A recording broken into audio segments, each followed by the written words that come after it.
Bonjour à tous.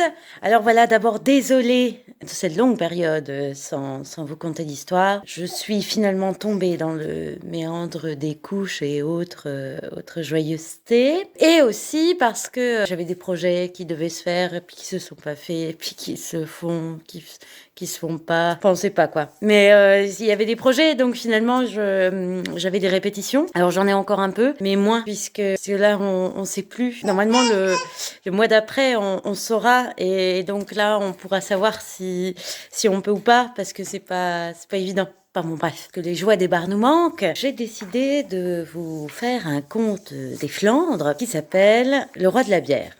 C'est l'histoire d'un jeune homme qui s'appelle Cambrinus. Cambrinus, un beau mec, blond vénitien, il est grand, il a la figure rouge, mais de plaisir. Il est sympathique. Il aime une fille qui est donc la fille de son patron et qui s'appelle Flandrine. Alors elle est aussi très jolie. Elle est blonde. Elle a la figure rouge, mais de plaisir. Il l'aime beaucoup. Sauf que elle, c'est pas qu'elle l'aime pas. Elle s'en fout, puisque ce n'est qu'un moins que rien.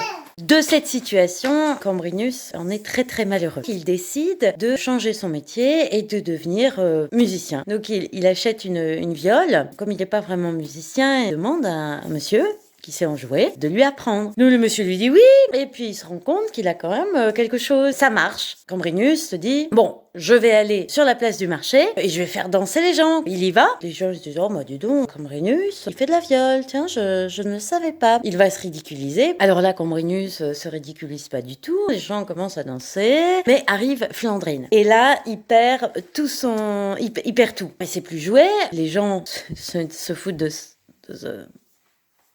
Enfin, se moque de lui, il commence à le taper. Ouais, à l'époque, c'est sympa. Il le rue de coups et il lui casse sa viole sur lui, qui est, je trouve, un poil exagéré quand même pour quelques fausses notes. Un juge qui était là, qui n'était pas un juge tout à fait honnête, voit ça et dit « Oh là là, dis donc, je vais le juger ».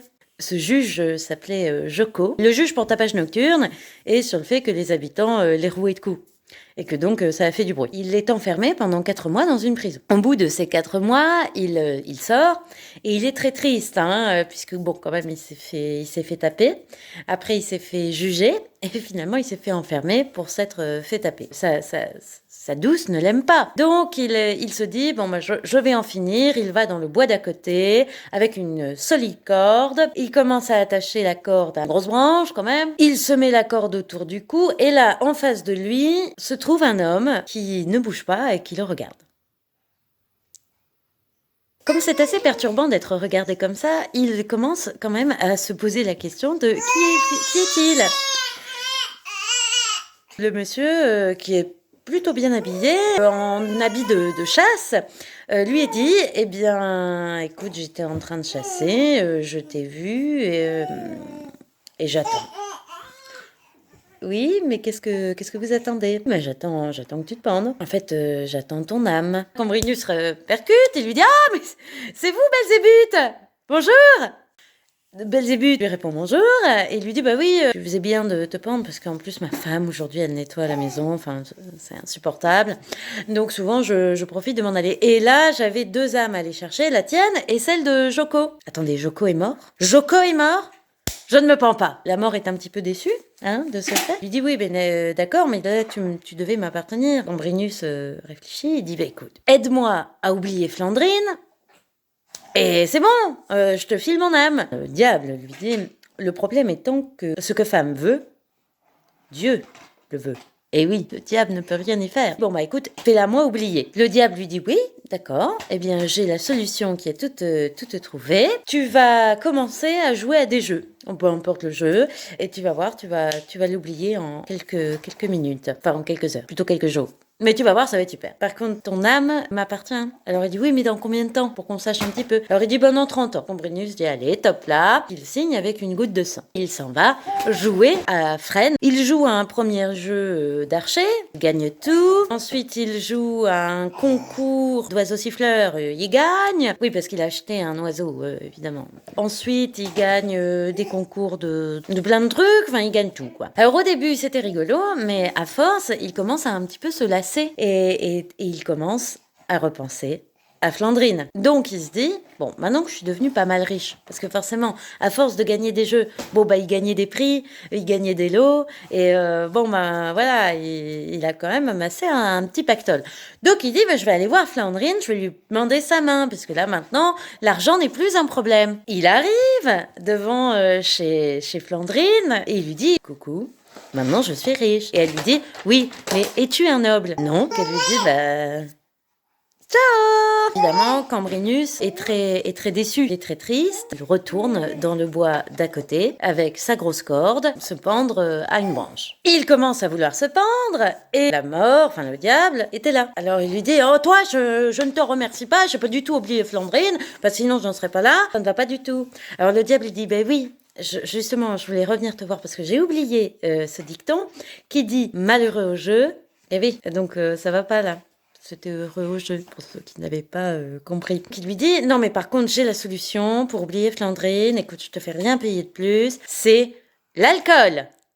Cambrinus suit ses instructions, comme il avait amassé beaucoup de sous. Il achète une grande cave avec plein de vin, d'eau de vie, enfin toutes sortes d'alcool. Cambrinus commence à goûter aux différents vins. Il les trouve super. Il goûte. Mais au début, l'alcool lui tournait un peu la tête, ça allait bien. Sauf que maintenant, ça lui fait revoir des pensées tristounettes, notamment le fait qu'il n'ait pas épousé Flandrine. Donc ça marche pas. Il retourne avec sa corde dans le bois d'à côté pour se tuer. Il s'accroche à la branche solidement. Il la met à son cou. Là, il regarde bien s'il n'y a pas le diable. Et il se jette. La branche casse, tombe dans les bras du diable. Ça n'a pas fonctionné. Alors, la Cambrinus lui dit, bah non, ça fait quand même 2 fois. Le diable lui dit, bah écoute, là, j'ai la solution ultime. Je te donne mon secret. Il l'amène dans un truc à côté où il voit plein de plantes grimpantes comme ça, montées sur des petits bouts de bois qui font des petits trucs, des petites fleurs que des femmes ramassent. Puis il l'amène devant un très grand bâtiment où il y a des énormes cuves. Le diable lui fait goûter un petit truc. Alors il lui dit c'est du vin d'orge blond. Je peux faire du blond, de la brune, de l'ambré, je peux tout faire. Donc il lui fait goûter. Là, Cambrinus, qu'il aime pas trop, et là, le diable lui dit, non mais prends une deuxième gorgée, tu vas voir. Et effectivement, au bout de la 2e, 3e et 4e gorgée, ça s'adoucit vachement bien, ce petit vin d'orge.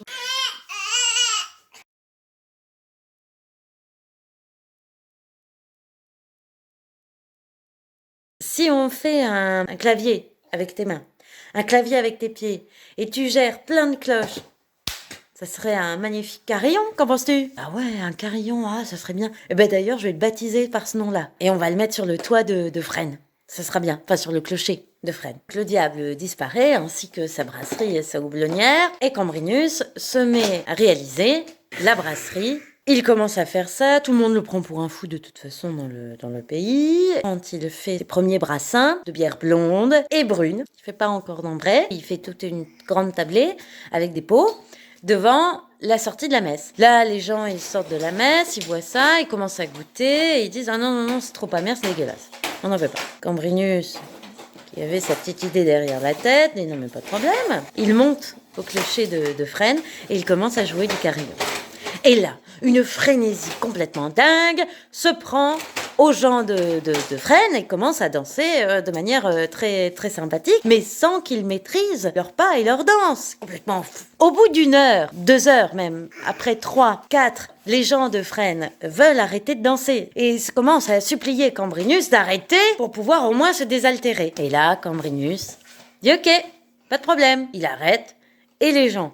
Que boivent-ils d'abord et avant tout? De la bière. En plus d'être très fatigué par la danse, il commence à picoler sec. Bon bah vous imaginez le mélange. Finalement, après la douceur de la bière et son feu, il démarre dans une danse endiablée jusqu'au milieu de la nuit, sous les coups du carillon de Cambrinus. Cambrinus étant ravi, sa vengeance est totale.